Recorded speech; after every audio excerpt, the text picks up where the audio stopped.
What's going on YouTube? So, everybody's already seen the first Mortal Kombat 11 trailer that dropped at the Game Awards. Everyone's already reacted to it. It's all over YouTube. It's an extremely popular trailer. It seems to be getting a lot of praise. I didn't record a reaction video because it was 5 in the morning when I was watching the Game Awards, and obviously I didn't know that Ed Boon was going to come out and drop that on us. So it was a massive surprise to me, as I'm sure it was a surprise to all of you guys.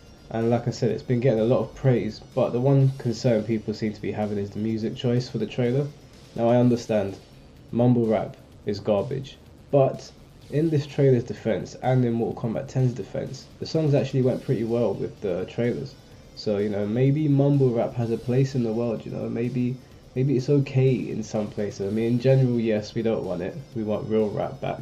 Maybe this trailer would have been better with some Wu-Tang or Nas. Who knows? But I've watched the trailer several times now. I actually quite like it. I think it fits pretty well. I found myself sort of dancing to it when I was watching it. I've seen some other YouTubers reacting to it and dancing to it. So, all things considered, it was a pretty good choice, sort of meshed together pretty well. Also, I think they chose mumble rap because in this current day and age, whilst this video is being recorded in 2018, mumble rap is the big thing. The younger generation loves mumble rap. It's going to turn more heads. It's going to turn more heads essentially, and you want more eyes looking at your game. We all want more eyes on Mortal Kombat, because more eyes on Mortal Kombat means more sales, and more sales means more people playing, and that's essentially what we want. Me personally, I don't have any problem with it, despite my dislike for mumble rap. Anyways, this is a video based on some theories that I've come up with for the new trailer that's just come out. Now, there's been a lot of theory-based trailers that have dropped recently, but the reason that I've made this video is because I haven't heard anyone talking about these 3 main theories that I've come up with. Now, there's a bunch of things in this trailer to take away, but I'm only going to talk about these 3. So for once, Sub-Zero wasn't the one getting killed in the trailer. It was actually Scorpion this time.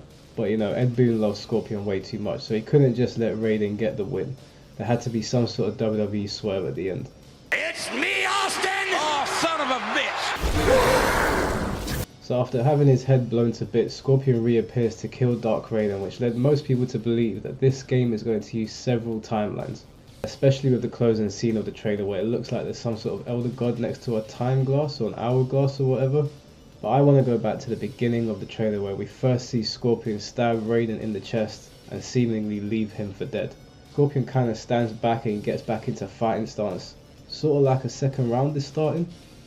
Now I may be reaching here, but I don't think that the Raiden that stands up and turns around to confront Scorpion is the same Raiden we see lose the air battle in the beginning. I think this is a different Dark Raiden entirely. So for the purposes of this video, we're going to call this guy Round 2 Raiden. And the guy that just died was Round 1 Raiden. So fast forward the beat and Raiden gives Scorpion, and boom, Scorpion's head explodes. Sort of like a mid-round fatality. Why am I saying mid-round? Because then this guy shows up. And for the purposes of this video, we're going to call him Final Round Scorpion, and the guy that just died, Round 1 Scorpion. Final Round Scorpion ends this fight in a single hit and performs a fatality on Dark Raiden. Here's the 3 main things I've taken away from this sequence. There's 4 characters in this trailer. Round 1 Raiden, Round 2 Raiden, Round 1 Scorpion, and Final Round Scorpion. Or technically Round 2 Scorpion, but we're just going to call him Final Round. This has led me to believe that not only are we going to get several versions of each character, but I think Mortal Kombat 11 is going to make us pick more than one version of our character. Kind of like a tag game without actually being a tag game. Just having another version of your own character to come in for the next round to replace the one that has just died. So remember I said mid-stage fatalities? Well, here's why I think that. The first image I'm going to post here basically states that there's going to be a new fatality system and a new gore mechanic. Hopefully it's not like the create a fatality system we saw back in Mortal Kombat Armageddon, because on paper that was a great idea, but you just ended up doing the same thing over and over again. It wasn't very creative and it just got pretty boring. I think they're going to allow us to finish people in multiple ways between each round, which will obviously set up for the second version of your character to fill in. My second theory is Mortal Kombat 11 is going to share the same health system as Injustice, where if you beat your opponent, your remaining life bar will go into the second round. It makes sense if you're using two versions of your character and one version wasn't killed off for them to keep the remaining health that they had. Personally, I think that's why they showed Raiden dying in one hit to Scorpion, because he'd just gone basically a full round with the other Scorpion, getting his ass beat as well.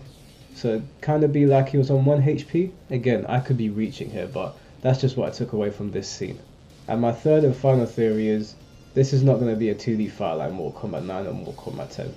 I don't know if it's going to be a fully fledged 3D fighting game, but my personal hope is that it is. Maybe it might be like the rated 18 version of Tekken. Raiden did hit Scorpion with a lot of moves, and he hit him with a wall combo as well. It'd be pretty fresh to have wall combos in Mortal Kombat if they were kind of executed like Soul Calibur or maybe Tekken, or even Dead or Alive, who knows. Also, this tweet went out and it basically says that every move we see in this trailer will be in the actual game, like in the actual gameplay.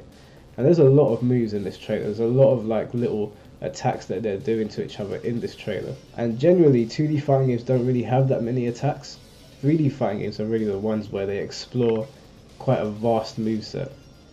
So this might be the road that they're going down with Mortal Kombat, and it'd give us a ton of new options and ways to approach the game.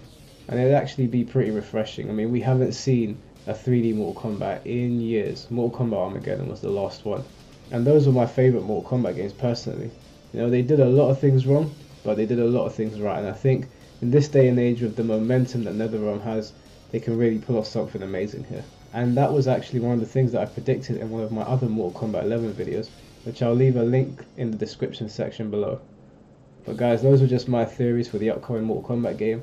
Whether these changes are in or not, it's going to be an amazing game anyway. I can't wait for it, I'm sure you guys can't wait for it. So I'll see you guys later.